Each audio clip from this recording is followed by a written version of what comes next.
Hello guys, welcome back to my YouTube channel study with Kiara. आज हम लोग start करने जा रहे हैं क्लास 6 की ज्योग्राफी, जिसका आज हम लोग फर्स्ट चैप्टर पढ़ेंगे, जो कि है the earth in the solar system. इस चैप्टर में हम लोग अर्थ के बारे में भी देखेंगे और हम लोग देखेंगे सोलर सिस्टम के बारे में। तो स्टार्ट करते हैं ये चैप्टर। ये how wonderful it is to watch the sky after sunset. Sunset के बाद स्काई देखना कितना ज़्यादा वंडरफुल होता है। One would first notice one or two bright dots, shining dots in the sky. आप लोगों ने ये नोटिस किया होगा कि जैसे ही शाम होती है हमें कुछ तारे दिखते हैं, जैसे कि for example few Tara, one और टू ब्राइट डॉट्स दिखते हैं। लेकिन धीरे धीरे ये क्या होता है, इनका नंबर धीरे धीरे इंक्रीज हो जाता है और ये इतना ज़्यादा बढ़ जाता है कि फिर हम उसे काउंट भी नहीं कर पाते हैं। और फिर धीरे धीरे ये शाइनिंग ऑब्जेक्ट्स क्या करते हैं, ये पूरे स्काई को फिल्ड कर देते हैं। इसमें से कुछ ब्राइट भी होते हैं, कुछ डिम भी होते हैं, और ऐसा लगता है कि आसमान पूरा फिल्ड हो गया है डायमंड से, और ये टिमटिमाते हैं। They all appear to be twinkling. लेकिन अगर आप ध्यान से देखेंगे तो आप ये नोटिस कर पाएंगे कि कुछ तारे ट्विंकल नहीं करते हैं, वो सिंपली ग्लो करते हैं without any flickering, like moon shine. जैसे कि मून साइन करता है बिना फ्लिकर किए, वैसे ही ये और तारे भी साइन करते हैं विदाउट फ्लिकरिंग।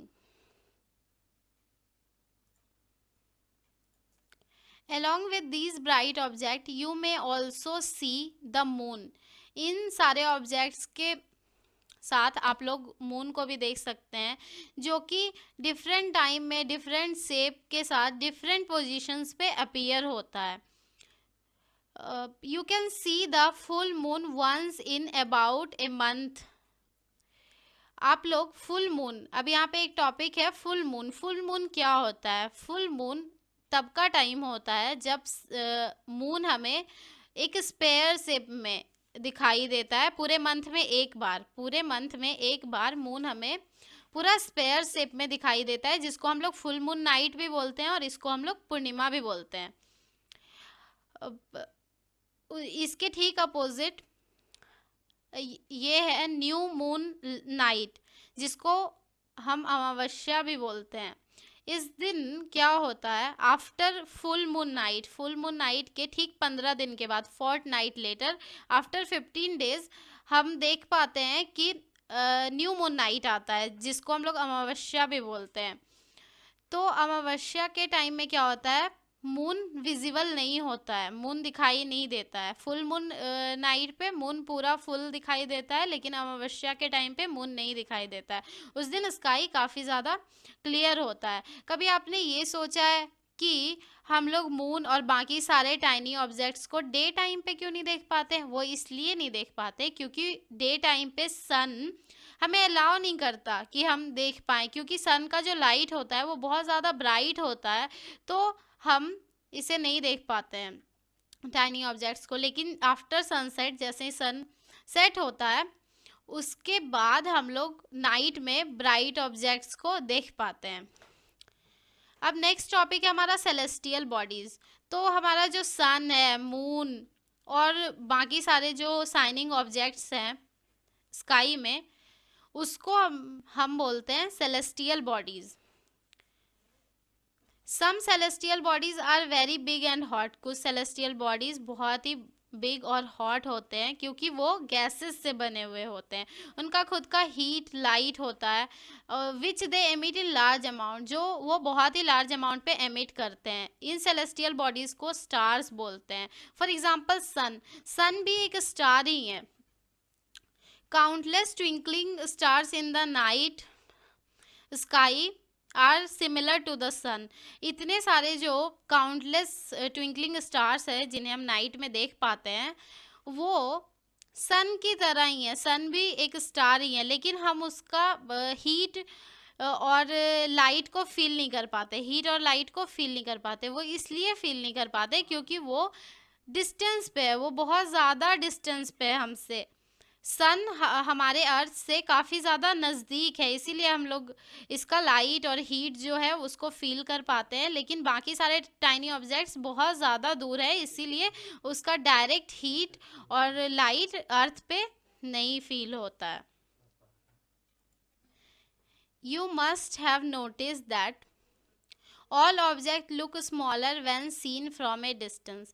आपने ये नोटिस किया होगा कि हर एक चीज़ स्मॉलर दिखाई देती है अगर हम उसे डिस्टेंस से देखते हैं। जैसे कि एक एरोप्लेन हमें बहुत स्मॉल दिखाई देता है क्योंकि वो बहुत ज़्यादा हाइट पे फ्लाई करता है, इसीलिए वो हमें स्मॉल दिखाई देता है।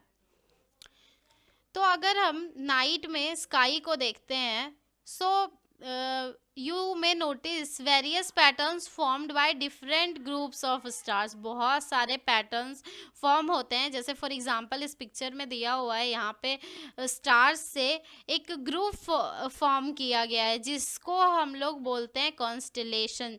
जो ग्रुप फॉर्म होता है, ग्रुप ऑफ स्टार्स से जो पैटर्न फॉर्म होता है उससे हम बोलते हैं कॉन्स्टलेशन, जिसका एग्जाम्पल है Ursa Major, Big beer.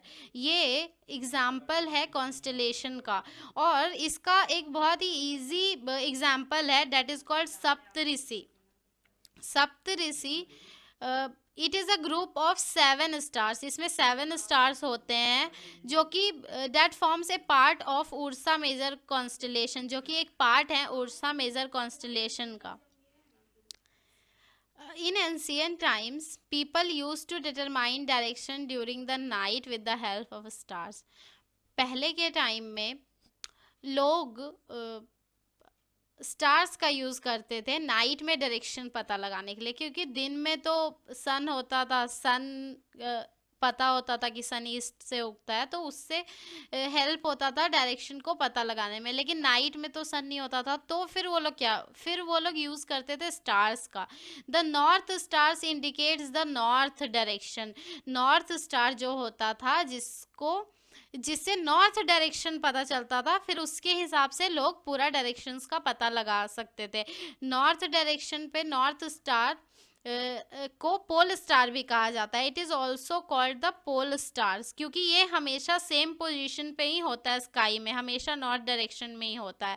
We can locate the position of the pole stars with the help of Saptarishi. Saptarishi के हेल्प से हम लोग पोल स्टार्स का डायरेक्शन पता कर सकते हैं। जैसे फॉर एग्जांपल इस फिगर में हम लोग देख सकते हैं कि ये सप्तऋषि है, दिस इज सप्तऋषि। सप्तऋषि के सामने यहाँ 3 डॉट्स हैं, और जिसके 3 डॉट्स के ऊपर यहाँ क्या है, यहाँ पे नॉर्थ स्टार्स है विच इज़ पोल स्टार। तो अगर हम लोग ये पोल स्टार्स को फाइंड कर पाते थे उस टाइम पे, तो फिर डायरेक्शन का पता लगाना इजी हो जाता था। नेक्स्ट है हमारा, some celestial bodies do not have their own heat and light. कुछ सेलेस्टियल बॉडीज का खुद का हीट और लाइट नहीं होता। They are lit by the light of stars. उन्हें क्या मिलता है, उन्हें स्टार्स का लाइट मिलता है। Such bodies are called planets, जिनको प्लैनेट्स कहा जाता है। The word planet comes from a Greek word planetai. Planet कहाँ से आया, प्लेंटाई से आया है, जो कि एक ग्रीक वर्ड है जिसका मतलब होता है wanderers. The earth on which we live is a planet. जो अर्थ है, जो हमारी पृथ्वी है, जो कि सिर्फ एकमात्र प्लेस है, एकमात्र प्लैनेट है जहाँ पे लाइफ एग्जिस्ट करती है, that is earth. It gets all its heat and light from the sun. इसे भी अपना पूरा हीट और लाइट किससे मिलता है, सन से मिलता है। Which is our nearest star, जो कि हमारा नियरेस्ट स्टार है, sun. If we look at the earth from a great distance, अगर हम लोग अर्थ को ज़्यादा डिस्टेंस से देखेंगे तो ये भी वैसे ही साइन करता हुआ दिखेगा जैसे कि मून साइन करता है। The moon that we see in the sky is satellite. अब हमारा जो अर्थ है और बाकी सारे जो प्लैनेट्स हैं उनका खुद का सैटेलाइट्स होता है। जैसे कि हमारे प्लैनेट अर्थ का सैटेलाइट है, हमारा जो प्लैनेट है अर्थ, उसका सैटेलाइट है मून। तो हम लोग आगे पढ़ेंगे what is satellite. It is a companion of our earth and moves around it. ये हमारे अर्थ का कंपेनियन है और ये अर्थ के साथ ही रिवॉल्व करता है। जैसे कि सन का चक्कर लगाता है अर्थ, उसी तरह मून क्या करता है, मून अर्थ के अराउंड रिवॉल्व करता है, अर्थ का चक्कर लगाता है।